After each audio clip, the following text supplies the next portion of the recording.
Hola, saludos a todos, les habla el Rosas. Después de un descansito que se prolongó más de lo esperado, les traigo otro de mis serios artículos locuendo.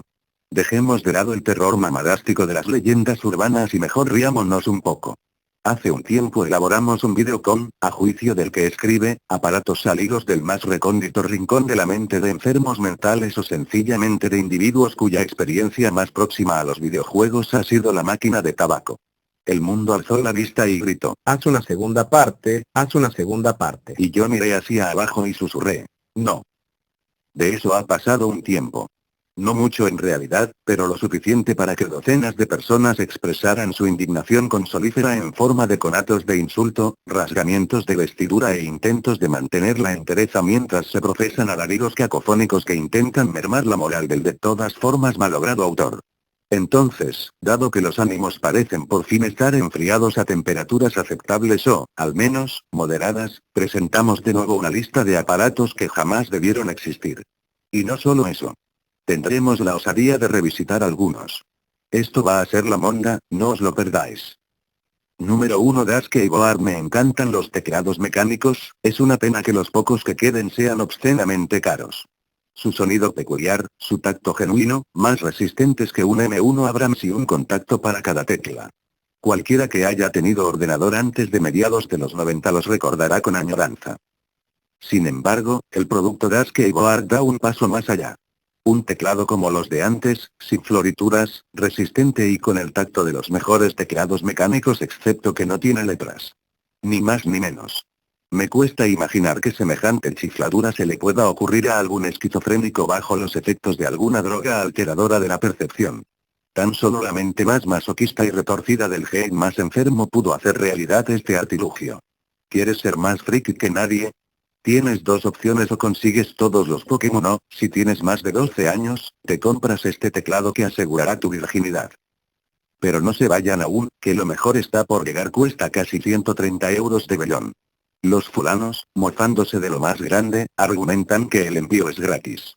Pero lo que es mejor, han hecho un nuevo modelo de teclado sin letras con letras. Si es que son unos inventores natos estos chicos. Si no fuera porque soy pobre me encantaría pedir uno para poder estampárselo en la cara.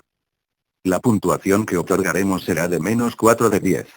El modelo con letras es perfectamente válido, salvo que su precio es desorbitado a todas luces. Número 2 Wii Plane Controller. Por Dios santo, pero mirad eso. Si no fuera por el nombre, se diría que algún escultor dadaísta lo ha creado como broma de mal gusto. El fabricante asegura que este ortopédico instrumento de tortura hace más realistas a los juegos de simulación de vuelo. Lo fatídico del asunto es que nadie parece haberle comentado al alma cándida diseñadora del producto que no existen juegos de esa índole en la blanquita de Nintendo. Bueno, miento. Konami ha sacado un juego a la altura de este aparato llamado Windsland, cuyo parecido a un simulador es el de un huevo a una castaña. Aparentemente se trata de un juego tan malo que no merece la pena que se comente. Hemos visto de todo: espadas, cañas de pescar, amagos de sable láser, sartencitas, pistolitas, pero ningún extensor de plástico para el mando de la Wii como este atentado a la vocación artística / símil de periférico. Con él, cualquier parecido a una experiencia lúdica será pura casualidad, a no ser que tu imaginación sea mezclada con generosas cantidades de ácido lisérgico y puedas imaginar, valga la redundancia, que estás pilotando un Airbus de verdad. Si llegas a ese caso, por favor, dirígete a la factoría donde quiera que este dichoso aparato se fabrique y estréllate contra él en nombre de Alá, Buda, Jesucristo o de tu prima la Pilingui. Al poderse este periférico confundir con algún tipo de arte surrealista, le daremos una puntuación de -7 de 10. Número 3 Frag FX. En este caso no vamos a despotricar sobre un cacharro, sino sobre lo que representa. Para entrar en materia, este periférico permite usar un ratón en juegos de tiros en primera persona donde este imprescindible elemento no está soportado. Así, podremos usar una cruceta o un stick analógico para movernos a la vez que usamos un cómodo ratón para apuntar como Dios manda. Realmente no podemos decir en ningún sentido que este aparato carezca de utilidad, puesto que esta es altamente manifiesta. Pero filosofando sobre la naturaleza de este aparato llegamos a este punto: ¿por qué diablos cojones los desarrolladores de juegos de PlayStation no dotan a sus productos de soporte para mando y ratón? Hasta los hebreos saben que el buque insignia de Sony tiene 2 o más, dependiendo de la versión puertos USB que soportan perfectamente dichos elementos, y que son perfectamente usables dentro de los menús de la consola, el navegador o incluso para chatear dentro de los juegos que comentamos. Entonces, ¿por qué? ¿Por qué? ¿Algún tipo de venganza contra los usuarios de ordenadores? Una brillante excepción es un Real Tournament 3, que permite enchufar a la consola un teclado y un ratón corrientes para disfrutar masacrando oponentes en la red. Sin embargo, intentar repetir la operación con el genial Killzone 2 es un intento fallido y deshonroso. Nos tenemos que resignar a jugar con el puñetero mando. Para echarse a llorar. No, corrijo, es para encerrar a los programadores en salas insonorizadas donde suene 24 horas al día la discografía de Luis Cobos. No otorgaremos puntuación a este periférico dado que no estamos criticándolo directamente. Lamentablemente es caro, por lo que este pobre redactor aún no puede permitirse uno. Número 4 Pachinko Controller. Ahora, estamos ante otro de estos modelos que perfectamente se ganarían a pulso el entrar en el mausoleo de la estupidez humana. Las máquinas de pachinko, muy populares en Japón, son una especie de pinballs a los que se juega con infinidad de pequeñas bolas metálicas, y con el objetivo de ganar premios. Pues bien, a la empresa Coconuts Japan se le ocurrió que un mando para la NES que ofreciese la sensación de estar pulsando el botón de una de estas máquinas sería un éxito, y así nació este engendro, dotado de un pulsador analógico colocado en un sitio bastante extraño, y que sirve como botón de autodisparo, aumentando la frecuencia del mismo cuanto más pulsemos. Raro e inútil, aunque tal vez ese sea su mayor atractivo, se tendrá que conformar con una puntuación de -5 de 10. Número 5 Menacer. Oh, sí, Mena. No dejes hacer a un niño el trabajo de un hombre. O eso es lo que Sega debió decirle a Nintendo cuando sacó su Super Scope. Afrontémoslo, Nintendo ha hecho muchos aparatos estúpidos, pero la especialista en hacer verdaderas catástrofes en forma de periférico no es otra que la compañía del erizo azul. El Super Scope ya era un trasto considerable. No se podía desmontar y ocupaba un volumen considerable, estaba limitado a contadísimos juegos y su uso era poco mejor que ortopédico. Pero la respuesta de Sega a lo mejora es un decir en todos los aspectos.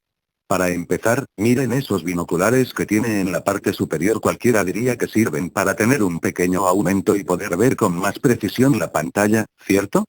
Pues no, esos infames cilindros están más huecos que el cráneo del diseñador de este aparato salido del infierno, por lo que son completa y absolutamente inútiles, tal y como yo me sentí al comprarme esta basura. Pero hay más: el significativo input lag, retraso entre el movimiento del jugador y la respuesta del software, hacía de la jugabilidad algo marginal, al estilo de lo que ocurre con el Wiimote, tecnología prima hermana por cierto. Más aún, el cacharro consume 6 pilas las más caras y que menos duran, todo un invento de los fabricantes para hacer la vida de los usuarios un infierno. Pero dejando de lado el plano técnico y metiéndonos en faena, es necesario discurrir sobre la calidad de los juegos que acompañan al infame artefacto. 6 juegos todos iguales, cada cual más penoso, que usan gráficos y sonido de muchos años atrás, cuya jugabilidad es exactamente la misma en todos. Honrosa excepción la de Preparen, Apunten, Tomates, protagonizado por Toe Jam y Arl, cuyos gráficos le dan algo de colorido a este horror. De todas formas, uno podría pensar que esto se corregiría más tarde cuando lanzaran títulos mejores, pero fue algo que no llegó. Tan solo T2 de Arcade Game trajo algo de calidad, y Bodycount cierra la lista con un juego en primera persona muy mejorable. Revolution 10 faltaría en esa mini lista, pero para ser honestos, mejor que falte. Pese a todo, Menacer podía brindar algunos momentos divertidos, por lo que la puntuación otorgada es de -4 de 10. Número 6 HD DVD de Xbox 360. La guerra de formatos es brutal, encarnizada y sin cuartel. Esta en particular se vio enturbiada por la presencia de los fanboys que, lejos de comparar las características técnicas de ambos formatos HD DVD y Blu-ray, el precio o la viabilidad de ambos proyectos, se enzarzaron en discusiones tipo la abuela fuma. Que si Sony siempre fracasa con sus formatos, pues todo el mundo sabe que el disquete de 3,5 pulgadas, el CD-ROM, la cinta DAT y otros tantos fueron un fracaso absoluto, que si 50 GB son una tontería o que la alta definición es un timo y prefieren el DVD. En plena guerra, Microsoft plasmó su alegato particular al HD DVD en este periférico para la Xbox 360. Nada particularmente mal hecho o fuera de lo común, simplemente una apuesta de futuro que permitiría a la consola competir con PlayStation 3 como reproductor de películas en alta definición y ofrecer mayor espacio para sus juegos. Pero apostar al caballo perdedor es lo que tiene, que pierdes tu inversión y te tienes que volver a casa. Pero no todo es penuria, este aparato ha pulverizado el récord de menor número de juegos desarrollados para un soporte. 0. Nada. 0. Nerd. 1000. En el mundo de los periféricos idiotas, unas veces se pierde y otras se pierde con dureza y dolor. Esto otorga a este periférico una puntuación de -6 de 10. Número 7. Roger Controller. Cuando Sega sacó su Mega CD, la caja de Pandora se abrió. Todo el mundo quería un accesorio CD-ROM, y Nintendo no era menos. Se casó con Sony, Philips y consigo misma, pero dejó a todos plantados en el altar, incluso a sí misma, ya que Nintendo 64 usó cartuchos en lugar de discos ópticos. Sony entonces decidió sacar su PlayStation X, acortada más tarde a PlayStation, haciendo su entrada triunfal en el mundo de los videojuegos. Pero algo antes que eso, Philips hizo su intento con CDI, también con un formato oficial dentro del CD. El de Sony se llamó CD-ROM-SA, el de Philips simplemente CDI. Esta consola, muy acertadamente, se dirigió principalmente a entornos menos lúdicos, como a cursos de idiomas o a enciclopedias electrónicas como la popular Encarta de Microsoft. No en vano pudimos reírnos de la casa neerlandesa con juegos como el Link Faces of Evil, producto de la colaboración con Nintendo. No es para menos, un hardware tan mediocre solo podía dar lugar a un juego tan apestoso e infame como este. Pero uno de los productos estrella fue este Roger Controller, diseñado para niños con problemas de daltonismo y movilidad reducida, a imagen y semejanza del cerebro de su creador. ¿No es una monada? No, no lo es una cagada, al igual que el patético mando de control destrozamanos del que hacía gala el sistema. Encima, al igual que todos los aparatosos insectos de plástico que acompañaron al lanzamiento de la consola, este cacharro valía alrededor de las 10.000 leandras, ahuyentando a todos los posibles compradores. No es tanto el horrible diseño del aparato, ni los colores tan feos que ostenta, sino su gargantuesco precio y el haber sido diseñado para un sistema tan ostentoso y fracasado como el CDI, lo que hace que esta bola de plástico reciba una puntuación de -5 de 10. Número 8. QJ Foot Pedal. Los antropólogos más prestigiosos están de acuerdo en que una de las causas más probables de la evolución de la inteligencia haya sido el simple hecho de que el Homo sapiens posea un pulgar oponible. Es decir, que gracias a nuestros pulgares, nuestras manos tienen una complejidad inaudita en el reino animal, dándonos una habilidad especial para construir y utilizar herramientas. Este destacable hecho pone de manifiesto una pregunta sin respuesta que ha llevado entonces a construir un mando que se maneje con los pies. Como mucho, podría usarse para que los veteranos de guerra americanos que hayan perdido algún brazo puedan disfrutar de los videojuegos, pero dado que el periférico en discordia solo tiene 3 botones y nada más, es absolutamente imposible que nadie le pueda dar un uso más allá que el de calzar la mesa o ahorcarse con su cable. Afortunadamente solo está disponible con conexión tipo Atari, por lo que se puede usar en Master System, Mega Drive, Amiga, Commodore 64 y otros sistemas anteriores. En definitiva, considerar mando, pad, o controlador a esta cosa es insultar a la naturaleza, a Darwin y ser manco de los 2 brazos. -7 de 10. Número 9. Wii Fit. Cautivo y desarmado el ejército de Sega, la guerra ha terminado. El absoluto vencedor en la carrera por ser el mayor fabricante de horrores ortopédicos es la veterana compañía del fontanero bigotudo y las secuelas sin fin Nintendo. Solo esta compañía podía permitirse lanzar algo tan absurdo y, mediante preciosas campañas de marketing en las que abuelos de película conservados en aceite de oliva se mantienen en forma, y jóvenes americanos felices y sanos disfrutan de la vida. Convencernos de que esta emocionante báscula es la aventura de tu vida. Los orígenes de esta tabla barra báscula hay que buscarlos a principios de los años 80, en la consola Atari 2600. Puede que haya personas que sigan la máxima todo tiempo pasado fue mejor, pero admitámoslo, en los videojuegos todo tiempo pasado fue peor, aunque esta máxima falla al intentar aplicarla a los patosos inventos de la Wii. El caso es que el antecedente a este artefacto está en el Joyboard, que al menos tenía el glamour de la caspa de los años 80. Volviendo al Nintendero Elemento, el principal atractivo del mismo dice ser el poder controlar tu peso periódicamente como una báscula, pero lejos de costar como una te costará 90 eurazos. Pero Nintendo no es nada tonta, no a pesar de que el jugador medio no se preocupa demasiado por su peso y no parece que vaya de gastar ese dinero en pesarse, su estratagema no va por ahí. ¿Quiénes son los mayores timoratos en la compra de videojuegos? Los padres que compran regalos a sus hijos. Por extensión, los padres que compran juegos para sí mismos en un intento por ser modernos. Tenemos la ley vigente en esta generación de videojuegos: no porque venda mucho significa que sea un buen producto. Si encima el comprador medio es un pureta, más aún. Menos 8 de 10.